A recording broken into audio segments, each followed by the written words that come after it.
Hello students. आज हम आप लोगों के लिए जो बेस्ट पार्ट्स होता है कैलकुलस का, जिसको हम लोग डिफरेंशियल बोलते हैं, उसी में हम बात करने वाले हैं।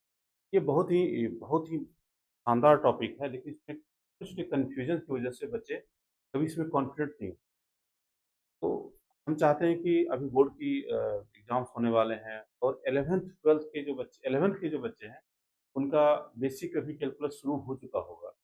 उन बच्चों को शुरू से ही अगर ये चीज़ें प्राप्त मिल जाए कि मतलब कैसे डिफरेंशिएशन समझा जाए उसको, और differentiation is the backbone of calculus होता है। अगर वो चीज़ आपकी क्लियर हो गई, फिर आपको इंटीग्रेशन हो गई या अदर टॉपिक्स आपको कोई दिक्कत नहीं, ठीक है? तो हम उस डिफरेंशिएशन का क्या मतलब होता है, क्या बेसिक चीज़ें हैं, उसका ज्योमेट्रिकल मीनिंग क्या होता है, उन सब चीज़ों को हम बात कर रहे हैं। तो हम अभी 15-20 मिनट बात करेंगे, इसको कई वॉल्यूम में अब हमें बनाना पड़ेगा। तो आज हम बिल्कुल बेसिक ऐसी बातें करेंगे जो लग बिल्कुल लेमैन की तरह, ऐसी बात करेंगे जो लगेगा अरे! ये चीज़ तो बहुत इम्पोर्टेंट नहीं, बट ये छूट जाने से कुछ समझ ही नहीं आ रहा है। इसके बिना हम समझेंगे कैसे? उन पर हम बात करेंगे। और यहाँ पर जो लिखा हुआ मैं जो पढ़ाता हूँ 12th जेईई मेंस एडवांस पढ़ाता हूँ। मेरा एक्सपीरियंस ऑलमोस्ट 17 इयर्स है और मेरा जो प्रोफेशनल क्वालिफिकेशन है वो मैथमेटिक्स से मास्टर डिग्री है।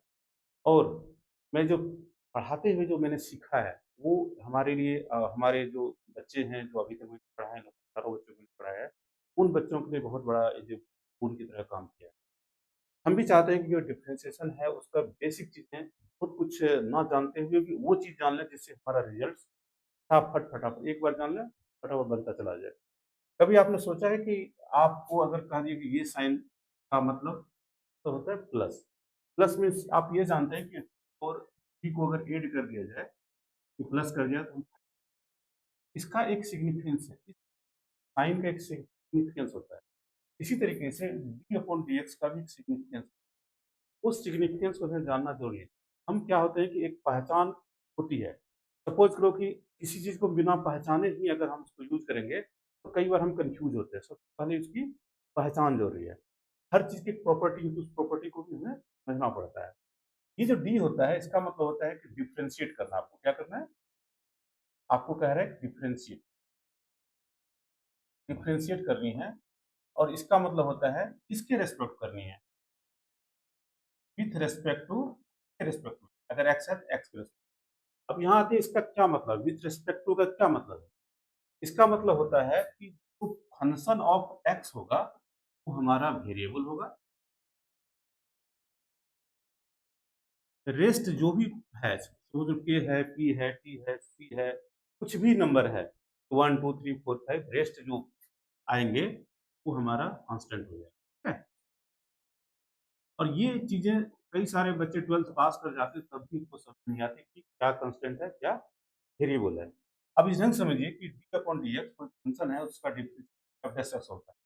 और इसका जो फ्रॉम फर्स्ट प्रिंसिपल है, जो 11th क्लास के बेसिक में, हालाँकि वो एग्ज़ाम हट चुकी है, इसका यूज़ भी ज़्यादा नहीं होता। हाँ, होता है थोड़ा जेईई में, बाद में इसको समझेंगे। तो इसका मतलब होता है इसका मतलब होता है ज्योमेट्रिकल तरीके से देखें, तो कोई भी जो ग्राफ होता है, उसका डी अपॉन डीएक्स जो होती है, मान लीजिए ये ग्राफ है, y equal to f x कोई फंक्शन है, ठीक है? अगर मैं बोलूँ कि ये हमारे पास यहाँ से कोई टेंजेंट टेंजेंट पास कर रही है, पर्टिकुलर पॉइंट से टेंजेंट पास कर रही है। ये जो dy अपॉन dx होता है, जिसको हम लोग एफ एस एक्स बोलते हैं, dy upon dx at particular point x equal to something, मान लो a है, तो हम लोग एफ डैश ए बोल सकते हैं। इसको हम लोग बोलते हैं स्लोप बोलते हैं। क्या बोलते हैं? Slope of this line, okay? तो स्लोप बोलना है, जैसे ये y इक्वल टू mx की अगर एक लाइन है, इसका m जो होती है, इसको हम लोग स्लोप बोलते हैं। स्लोप या ग्रेडियंट बोला जाता है, ठीक है? जो आप लोग स्ट्रेट लाइन में, ठीक है? अब यहाँ पर हम जस्ट इसका इतना ही हमें समझना है, अभी तो मैं बेसिक ऑफ डिफरेंसेस की बात कर रहे हैं। जैसे dy upon dx F x है, तो हमने कहा कि ये एफ डैश एक्स होती है। इसका मतलब होता है हमने इसको डिफरेंशिएट कर दिया। मैं हमें ना एफ एक्स पता है, डिफरेंशिएट किसका कर रहे हैं पता ही नहीं। हम अब इसमें डिफरेंशिएट करना सीखते हैं। सबसे पहला काम ये समझिए, कोई फंक्शन जो होती है, मान लीजिए कि हमारे पास डी अपॉन डी एक्स, अभी मैंने बताया कि ये है F x, F dash x होती है, ठीक है? इसमें क्या होता है, एक रूल होता है, कांस्टेंट रूल होता है।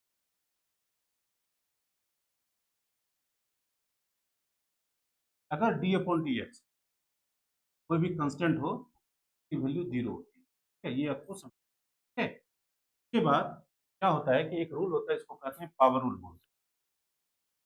यही रूल से आप सारे डिफरेंशिएशन को कर।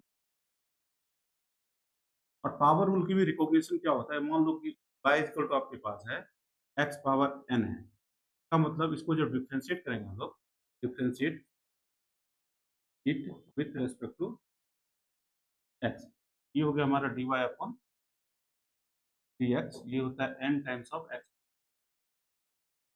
ये जो रूल है, इसी रूल से हम सारी चीजें हम सीखें। ठीक है? डिफरेंशिएशन करते वक्त एक चीज ध्यान रखना पड़ता है हम लोगों को कि कोई भी, जैसे अभी हमने पावर रूल सीखा, तो पावर रूल को मान लीजिए डी पावर एक्स पावर, मान लीजिए एक्स पावर 7/2 है, तो क्या होगा, ये 7/2 इधर आएगी और एक्स पावर 7/2, जिसकी वैल्यू आप देख सकते हैं 7/2 एक्स पावर 5/2। ठीक है? ये हमारा डी एक्स पावर 7/2 का डिफरेंशियल है विथ रेस्पेक्ट। आप ये देखिए कि अगर मैं कहूँ डी अपॉन डी एक्स के टाइम्स ऑफ एक्स स्क्वायर है, तो इसमें क्या होता है कि ये होती है के, इसमें एक्स और के को आपको समझना पड़ेगा, इसमें कौन सा कांस्टेंट है, कौन सा वेरिएबल है।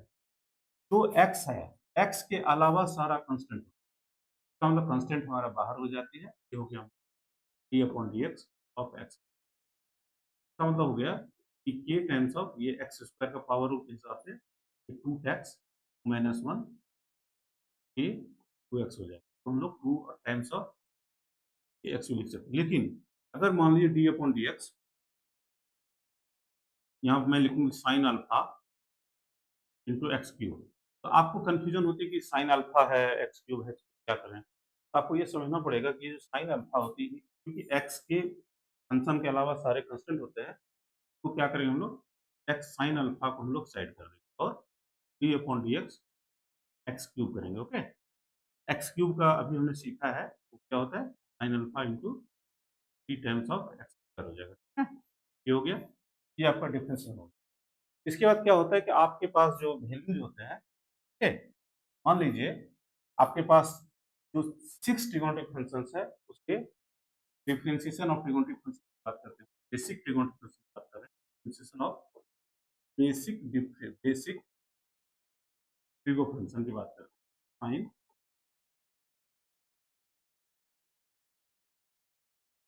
फंक्शंस। इसमें क्या होता है, सबसे पहला डी अपॉन डी एक्स, अगर हम साइन एक्स की बात करें, आपको पता है cos x होता है, डी अपॉन डी एक्स, अगर हम cos x की बात करें, की वैल्यू क्या होती है, माइनस ऑफ साइन एक्स होता है, डी अपॉन डी एक्स, अगर हम बात करें टेन एक्स की, ये होता है आपका एक स्क्वायर एक्स होता है, डी अपॉन डी एक्स, अगर हम कॉट एक्स की बात करें, ये होता है आपका minus of cos x square x, D upon D x, अगर हम सेक एक्स की बात करें, ये होता है आपका sec x into tan x. Okay, एक होता है डी अपॉन डी एक्स, तो हम लोग कॉसेक एक्स बोलते हैं, ये होता है minus of cosec x into cot x.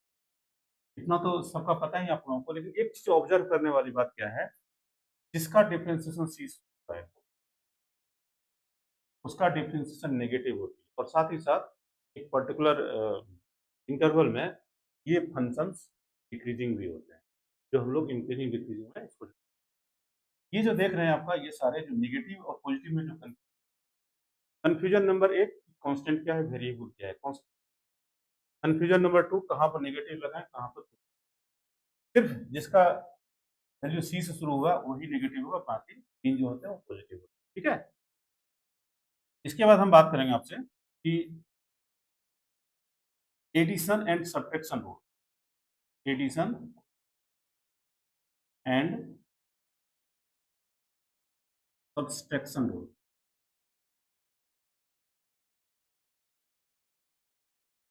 इसमें क्या होता है कि अगर मान लीजिए दो फंक्शन है, D upon D x F x को के भी ले लेते हैं ताकि ओवर ना बताना पड़े, और plus minus T G x हमने ले लिया। तो एडिशन और सब्ट्रैक्शन कोई प्लस माइनस कोई, इसमें क्या होता है, जैसे आप ये समझिए ए बी प्लस सी अगर है, तो नॉर्मली ये क्या होता है कि जब जैसे ए मल्टीप्लाई हो जाता है, डिस्ट्रीब्यूट हो जाता है, ऐसे ही डी अपॉन डी एक्स भी हो जाता है। सपोज कीजिए ये D upon D X A times of F X plus minus D upon D X ये P times of D X होता है। लेकिन आपको समझना पड़ेगा यहाँ के और पी आपस में क्या है, कांस्टेंट है, और कांस्टेंट को कान पकड़ के बाहर कर देना चाहिए। डी अपॉन डी एक्स ये हो गया एफ एक्स, ओके, और ये प्लस माइनस है तो प्लस माइनस रखते हैं, ये P D upon D X ये होता है डी एक्स। अब ये जो रूल होता है, इसको सपोज कीजिए हमारे पास एक डिफरेंशिएशन है D upon D x 5 times x power 5 plus 3 times of 10x plus 4 times of cos x। इसकी डिफरेंशिएशन आपको करनी है। सबसे पहला काम है कि एडिशन और सब्ट्रैक्शन से आप इनको अलग-अलग कर दीजिए। That is D upon D x, और कांस्टेंट फार्मूला जो होती है, स्केलर जो होता है उसको बाहर कर दीजिए, ठीक है? ये हो गया x पावर 5, ओके? इसके बाद क्या होता है, डी अपॉन डी एक्स ये 3 को बाहर कर लीजिए, ये 10x plus D upon D X ये 4 को भी बाहर कर सकते हैं आप, ये cos x, ओके? अब इसके बाद जब इसको डिफरेंशिएट करेंगे आप, तो आप देख पा रहे हैं कि 5 टाइम्स ऑफ पावर रूल के हिसाब से 5 साइड होगा और ऊपर में 4 हो जाएगा, ठीक है? उसके बाद ये जो है 3 टाइम्स ऑफ ये sec स्क्वायर हो जाएगा, और ये जो हो जाएगा आपका 4 टाइम्स ऑफ cos x का क्या होता है, माइनस साइन है। तो थोड़ा सजा-धजा के बढ़िया से लिख दीजिए, जैसे 25 x पावर 4 ये 3 times of x square sec square x, और ये minus 4 times of sine x। ये आपका डिफरेंशिएशन हो गया। इस तरीके से कई सारे डिफरेंशिएशन आपको, जैसे ax square bx plus c, या आपको रहेगा कि ax square plus 7x plus 10x plus log x, इस टाइप से। अब हम लोग 2 चीज़ और सीखेंगे, उसके बाद हम लोग प्रोडक्ट रूल और क्वोशिएंट रूल को अच्छे से। सबसे पहला चीज़ आपको समझना है कि लॉग का जो होता है डिफरेंस क्या होता है, डी अपॉन डी एक्स, इसको कहते हैं डिफरेंशिएशन ऑफ लॉगरिथमिक। उसके कुछ रूल्स होते हैं जो 12th क्लास में आपको सीखते हैं, आपके सारे question. D upon D x, अगर मान लो लॉग एक्स है हमारा पास, इसको हम लोग बोलते हैं 1 अपॉन जो भी एंगल है तो नीचे आ जाएगा एक्स, ओके, फाइनल, आगे कुछ नहीं, ठीक है? लेकिन कई कई बार क्या होता है कि हमको देखने को मिलता है कि log of x square plus 1, कर लो बात, पहले एक्स था तो हम लोग झेल लेते थे, अब एक्स स्क्वायर प्लस 1 हो गया, अभी देखना पड़ेगा क्या होता है। इसके लिए एक सिंपल सा फॉर्मूला आपको याद रखना होगा, जो 12th क्लास में या इंटीग्रेशन में हर जगह यूज होता है। क्या होता है कि डी अपॉन डी एक्स, मान लीजिए लॉग ऑफ कोई फंक्शन है, कोई भी फंक्शन ले लेते हैं, साइन कॉस टेन हर्स, कोई भी फंक्शन, 4-5 टाइप का ही तो फंक्शन होता है, इसमें यूज होता है। ये जो होती है 1 अपॉन एक्स कर लीजिए, और साथ ही साथ का ही डिफरेंशिएशन करके, that is your result, okay? अब यहाँ पर क्या होगा कि 1 अपॉन हमने कर दिया क्या, स्क्वायर प्लस 1। अब क्या करना है, एक्स स्क्वायर प्लस 1 का अगेन यहाँ पर डी अपॉन डी एक्स लेना है। ये चीजें हम चेन रूल में ज्यादा अच्छे सीखेंगे, चेन रूल में पावर बेस एंगल, और उस रूल में हम लोग सीखेंगे कैसे बड़ा थोड़ा डिफरेंस करना है कंप्लीट, ओके? ये हो गया आपका एक्स स्क्वायर प्लस 1 ले लिया। अब जो आपको अभी मैंने सिखाया है एक्स स्क्वायर प्लस 1 का क्या होता है, एक्स स्क्वायर का, इसको जब एडिशन और सब्ट्रैक्शन कुछ अलग-अलग करेंगे, एक्स स्क्वायर का क्या हो जाएगा, D upon D x square D upon D X, ये 1, ओके? इसका मतलब हो गया कि ये हो गया 2x, ये हो गया एक्स स्क्वायर प्लस 1, ये हो गया 1 का 0 हो जाता है, ठीक है? तो फाइनल आंसर आपका आ रहा है 2x upon x square plus 1। इसी तरीके से अगर आपको कहे कि D upon D x 10x निकालिए, लॉग 10x निकालिए, ठीक है? तो आप कुछ मत कीजिए, सिर्फ 1/10x लिखिए और साथ ही साथ इस 10x का डिफरेंशिएशन जो होता है sec स्क्वायर एक्स, और जब आंसर मैच करने जाइएगा, हो सकता है ये साइन और कॉस में कन्वर्ट करके आपको दिया हो, तो इसके आगे आप आंसर के अकॉर्डिंग कर सकते हैं। इसके बाद जो एक बहुत ही इंपॉर्टेंट फंक्शन है, वो है, बहुत सारे कंफ्यूजन पॉइंट है इसमें, एक्सपोनेंशियल फंक्शन। तो log exponential exponential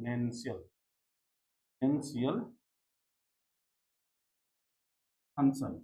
exponential function normally क्या होता है कि ये एक फंक्शन होता है जो ए पावर एक्स के फॉर्म होती है, और एक्सपोनेंशियल फंक्शन को पहचानना अगर हो, जैसे आपको मैं कहूँ कि पावर रूल को कैसे पहचानोगे, ये दोनों में कैसे डिफरेंस करोगे, कौन पावर रूल है, कौन एक्सपोनेंशियल रूल है। नॉर्मली क्या होता है, पावर रूल जो होती है एक्स पावर एन होता है, ठीक है, का हम लोग डिफरेंशिएट करते हैं, ठीक है।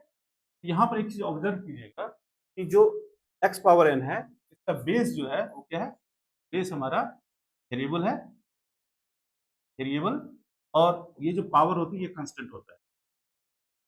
इसका मतलब वेरिएबल पर पावर अगर कांस्टेंट हो, इसको हम लोग क्या, इसको क्या बोलते हैं, इसमें पावर रूल लगता है। लेकिन यहाँ पर जो देख रहे हैं हम लोग, इसका बेस जो है वो कांस्टेंट है, और शुरुआत में हमने बता दिया what is constant, what is variable, ये दोनों का पैरामीटर क्या है।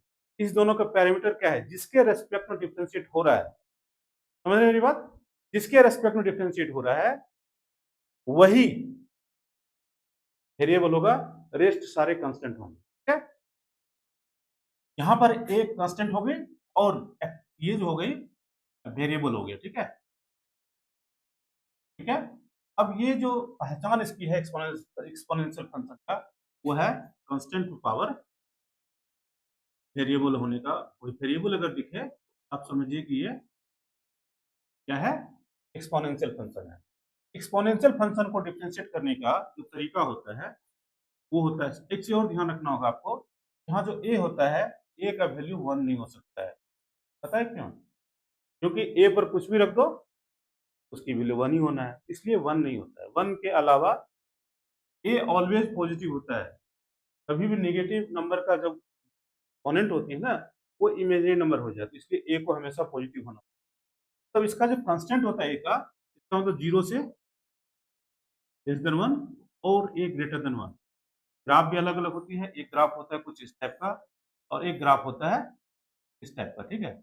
ये जो ग्राफ है, ये y equal to a power x का ग्राफ है, लेकिन इसमें a ग्रेटर देन 1 होती है, क्योंकि ये इंक्रीजिंग फंक्शन होगा इसमें।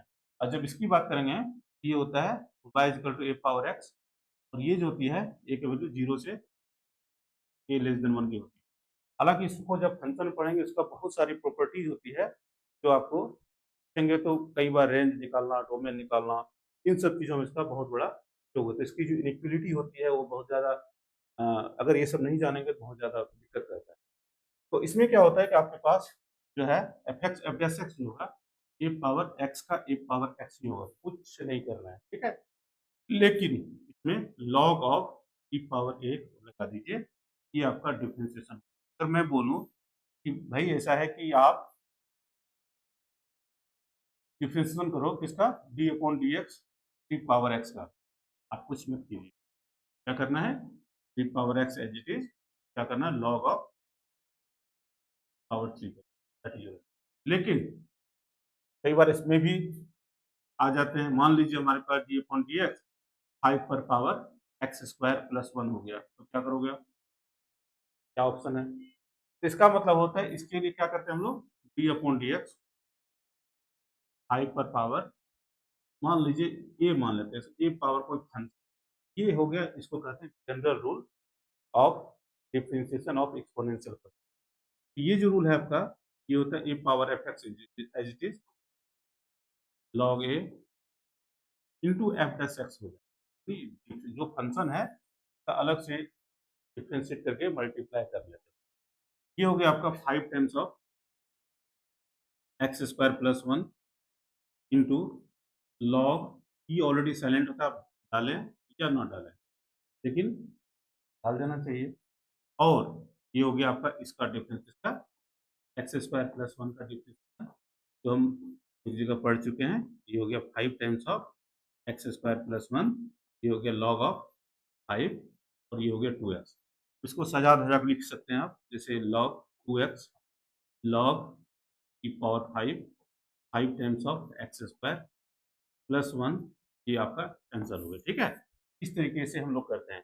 कई बार क्या होता है कि हमारे पास सपोज कि 5 पर पावर d/dx की पावर मान लो एक्स स्क्वायर हो गई। अब इसका क्या होता है, e पावर जब एक्स स्क्वायर हो जाती है तो क्या होता है इसका डिफरेंशिएशन का क्या करेंगे? नहीं करेंगे, नहीं चेंज करना है। और साथ ही साथ इसमें क्या करेंगे हम लोग? log e लिखेंगे, ठीक है? साथ ही साथ क्या करेंगे? Differentiation of F dash x x square, that is x square लेंगे, है ना?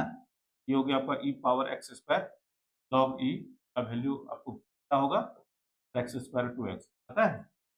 सही है? log e की वैल्यू ऑलवेज ऑलवेज 1 होती है और ये 2x हो गई। इसको आप अच्छे से लिख दीजिए, ये 2x इंटू ई पावर एक्स स्क्वायर, ये आपका हो गया। इसीलिए कई बार क्या होता है ना, ई पावर एक्स स्क्वायर का ई पावर कोई फंक्शन उसके डिफरेंशिएशन जब लॉग नहीं आती है ना, बच्चे कंफ्यूज होते हैं, यहाँ तो लॉग आया ही नहीं, वहाँ लॉग लिख रहे हैं। तो लॉग नहीं आने का एक ही चीज़ है, यहाँ लॉगिंग बंद हो जाती है। इसलिए ई पर पावर अगर हो, ई दैट इज स्पेशल केस, इसमें हमें लॉग नहीं लिखना होता, जस्ट उसका वो कर देनी है। इसके बाद क्या होता है, जो बहुत ही इंपॉर्टेंट कंसेप्ट है, वो है प्रोडक्ट रूल। इसमें भी बच्चे बड़ा कंफ्यूज होते हैं, सर कभी मल्टीप्लाई करते हैं कि नहीं, क्या करूँ? प्रोडक्ट रूल, प्रोडक्ट रूल को नॉर्मली लेबनिज रूल भी बोलते हैं। इसमें क्या होता है, कोई भी फंक्शन जो होता है, जैसे डी अपॉन डी एक्स की बात करूँ मैं, दो फंक्शन के फॉर्म होती है, एक्स और जी एक्स। लेकिन आपको एक चीज़ समझनी पड़ेगी, ऑब्जर्वेशन करनी पड़ेगी। आप देख पा रहे हैं कि ये जो हमारे पास एफ एक्स है और जी एक्स है, ये दोनों फंक्शन ऑफ एक्स है। जब दो या दो से ज़्यादा फंक्शन ऑफ एक्स का मल्टीप्लाई है और उसको डिफरेंशिएट करना है, हम लोग प्रोडक्ट रूल यूज़ करते हैं। लेकिन कई बार क्या होता है कि हमारे पास D upon D X constant into F X होता है और बच्चे इसमें भी प्रोडक्ट रूल यूज़ करना शुरू। तो जब कांस्टेंट है तो कांस्टेंट को कान पकड़ के बाहर कर दीजिए, प्रोडक्ट रूल लगाने क्या काम है ना? ओके, तो नॉर्मली इसमें प्रोडक्ट रूल नहीं लगाना चाहिए। हाँ, बच्चे ज़्यादा आंसर तो सही आता है, बट बच्चे लंबा होता है या एग्जामिनर सोचते हैं कि इसको शायद नहीं आता था इसलिए उन्होंने ऐसा किया है। बट स्मार्ट तरीका यही होता है कि इसको बाहर कीजिए और इसका जो होगा वो एफ जैस एक्स आपका हो जाएगा, ठीक है? इसमें प्रोडक्ट रूल नहीं लगाना, नो प्रोडक्ट रूल, ओके? अब जब यहाँ पर आएँगे तो इसमें क्या है, किसी एक को कहिए भैया बैठो मैं आता हूँ, उनको संभाल के, इसको एक को छोड़ दीजिए। दूसरा का जब डिफरेंशिएट करेंगे आप, ये हो गया जीएक्स, ठीक है? इसके बाद एक प्लस का साइन लीजिए भाई, एक को हमने छोड़ा था, उसको भी देख लेते हैं, ठीक है? जिसको हमने कर दिया डिफरेंस उसको अलग कर दीजिए, into D upon D X, ये हो गया एफ एक्स, ठीक है? अब इसको इन शॉर्ट लिख सकते हैं हम लोग, F X into G dash X plus G X into F dash X. इसमें कोई वो नहीं है कि किसको एफ एक्स मानना है, किसको पहले करना है, किसको बाद में करना है, इसका कोई वो नहीं है। किसी को पहले कर दीजिए, किसी को बाद में कर दीजिए, कोई फ़र्क नहीं पड़ता है, रिज़ल्ट आपका सेम ही आएगा, ठीक है ना? ये प्रोडक्ट रूल बहुत ही इम्पोर्टेंट है आगे डिफरेंशिएशन को बनाने में। अब इसके कुछ एग्ज़ाम्पल्स लेते हैं हम लोग। पहला एग्ज़ाम्पल्स ले लेते हैं कि मान लीजिए हमारे पास डी अपॉन डी एक्स, ये 10x into A X square plus B X plus C है। अब यहाँ पर दो फंक्शन, एक फंक्शन है ट्रिगोनोमेट्रिकल, एक है अलजेब्रिक। सबसे पहले काम कीजिए कि आप इसमें को डायरेक्ट मत कीजिए, पहले फॉर्मूला के अकॉर्डिंग उसको सब्स्टिट्यूट कीजिए, फिर उसके बाद फॉर्मूला लगाना है। सबसे काम कीजिए, पहले 10x को हम छोड़ लेते हैं और ये D upon D X A X square plus B X plus C कर दिया, ठीक है? इसके बाद plus A X square plus B X plus C को हमने छोड़ दिया, लेफ्ट इट। उसके बाद ये होता है D upon D x and 10x differentiate कर दिया, यहाँ पर x होगा। और इसके बाद क्या हो रहा है, ये 10x, इसका डिफरेंशिएशन एडिशन रूल से हमने सीखा है, ये होगा a into two x that is 2 times of A x, ये b प्लस सी का क्या होगा, c अगर कांस्टेंट टर्म इंडिपेंडेंट हो तो हाँ 0 हो जाता है, ठीक है? खत्म। उसके इसके बाद क्या होता है कि इसको एज टी रखिए। ओके, ये हो गया आपका 10x का, आपको अभी हमने सीखा है। अब इनको क्या होता है कि थोड़ा सा डेकोरेट कर लेते हैं। ax 10x, ये 2ax प्लस बी, और ये हो गया आपका ax square plus B X plus C into sec square X. इसी तरीके से हमने अभी अलजेब्रिक और ट्रिगोनोमेट्रिक फंक्शंस का किया।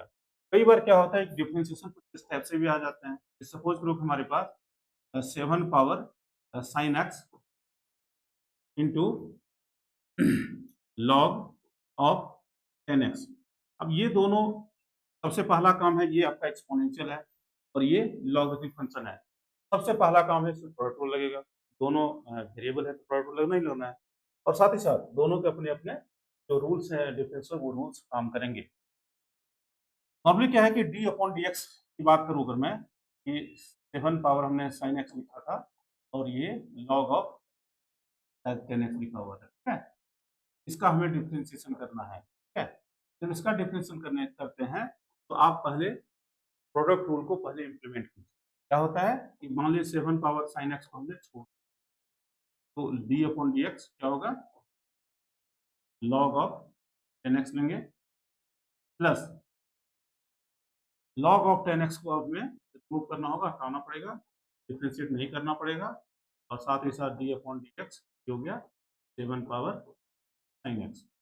अब करना क्या है कि हमको ये 7 पावर साइन एक्स हो गई और ये लॉग 10x है, तो आपको अभी सिखाए थे 1 अपॉन 10x इंटू 10x का सेक स्क्वायर एक्स प्लस ये log of 10x into A power x से क्या सीखे थे, ए पावर एक्स का एज इट इज, कुछ भी बदलाव नहीं करना है, और ये लॉग ऑफ 7 हो जाएगा, और साइन एक्स का हमने बताया था 1।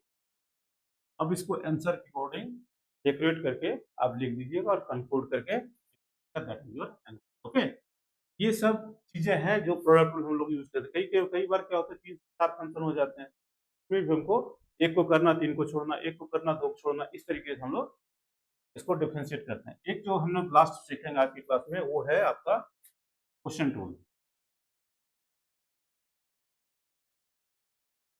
क्वोशिएंट रूल में भी कई बार कंफ्यूजन होती है, यू कहाँ रखना है, v कहाँ रखना है, ठीक है। इसके लिए कुछ मत नहीं करना है, dy अपॉन dx, ये लीजिए आपका v, और u का हमें डिफरेंशिएट करना है, ठीक है। u और v फंक्शन ऑफ x है, कांस्टेंट नहीं है ये। तो इसका क्या करना है हमको, नीचे वाले को सिर्फ स्क्वायर करके छोड़ देनी है, और जिनका हमने स्क्वायर किया है उनको पहले नहीं करना। ये हो गया v du d upon dx u minus, फिर u को छोड़ना है और d अपॉन dx, ये हो गया v कर देंगे। इसको कीजिएगा, कभी कंफ्यूजन आपको नहीं होगा। मतलब जिनका स्क्वायर हमने किया है उनको पहले नहीं करना, ये इतना ही ध्यान रखना है, ठीक है। और सपोज कीजिए कि क्वोशिएंट रूल तब लगाना है जब उस नीचे वाले को हम ऊपर ना कर सके। सपोज करो हमारे पास एक क्वेश्चन है कि sine x upon cos x है। अब कहोगे इसमें तो न्यूमरेटर डिनोमिनेटर दोनों फंक्शन है, इसमें क्वोशिएंट रूल लगा सकते हैं, लेकिन कोई जरूरी नहीं। तो क्या कर सकते हैं हम लोग, sine x into sec x लिख देंगे, इसमें प्रोडक्ट रूल लग जाती है। लेकिन अगर मैं कहूँ कि ये क्वेश्चन है, इसको ध्यान से लिख लीजिएगा, ये क्वेश्चन है कि अगर मान लीजिए कि हमारे पास डी अपॉन डी एक्स निकालना है, यहाँ पर हमारे पास ए एक्स स्क्वायर प्लस 7x है upon x plus log x है। इस नीचे वाले को ऊपर करने का एक तरीका है इसमें पावर रूल लगाएं, जो कि हम लोग चेन रूल से सीख, लेकिन नॉर्मली इसमें परसेंट रूल लगाना होता है। परसेंट रूल जब लगाते हैं तो ये क्या हो गया, हमारा नीचे वाले का स्क्वायर कर देंगे, कर दिया, और नीचे वाले को यहाँ पर एज इट इज दिखा देना है, और डी अपॉन डी एक्स क्या करना है, ए एक्स स्क्वायर प्लस 7x का कर देना, ठीक है। इसके बाद क्या करना है, यहाँ माइनस लेते हैं, ये होगा, ठीक है। ये हो गया आपका D upon D X A X square plus 7x, यहाँ माइनस होगी, साथ ही साथ यहाँ पर आपका जो है ax² प्लस 7x, ठीक है, इंटू, फिर इसका डिफरेंशिएशन करेंगे, x का differentiation d/dx, x plus log x हो जाएगा, ठीक है। अब देखिए कि यहाँ पर जो है x प्लस log x तो एज इट इज लिखना है, लेकिन जब यहाँ पर आएंगे हम, ये हो जाएगा 2 टाइम्स ऑफ x प्लस 7, और ये एज इट इज रखिए ax² प्लस 7x, ओके। इसके बाद ये जो वैल्यू होगा 1 प्लस log x का 1/x होता है, और नीचे आप इसको जो है हमारा ये x प्लस क्या है log x का होल स्क्वायर, ठीक है। ये आपका क्वोशंट रूल होता है जिसको हमें यूज करना होता है। इसके बाद जो हम लोग सीखते हैं, इसमें आपका चेन रूल होता है, इम्प्लिसिट फॉर्मूला होता है। इसके बाद आती है आपकी एक्सपोनेंशियल का बहुत सारे अच्छे-अच्छे क्वेश्चन चेन रूल से ग्रैब होता है। उसके बाद लॉगरिथमिक फंक्शन होती है, पैरामीट्रिक फंक्शन होता है, सेकंड ऑर्डर डेरिवेटिव्स होते हैं, और मिसलेनियस होता है। ये सब कुछ आप अगर सीखना चाहते हैं तो 100% आप हमारे पास साथ जुड़िए, और वो सारी चीज़ें जो आपको कन्फ्यूजन क्रिएट कर सकता है, उनको हम कॉन्फिडेंस में आके बदल देंगे। और आर.डी. शर्मा या एनसीईआरटी जो 11th क्लास है, उसमें बहुत सारे क्वेश्चन इस टाइप का जो बेसिक रूल्स पर डिपेंड है, पर क्वेश्चंस आप एज़ ए होमवर्क कर सकते हैं। Thank you.